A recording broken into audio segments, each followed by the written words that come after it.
There is nothing more useful to the servant of Allah than being sincere with his Lord in all matters, especially sincerity in determination.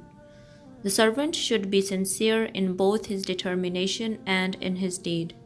Allah subhanahu wa ta'ala says in Surah Muhammad, verse number 21, "And when the matter is resolved on, then if they had been true to Allah, it would have been better for them."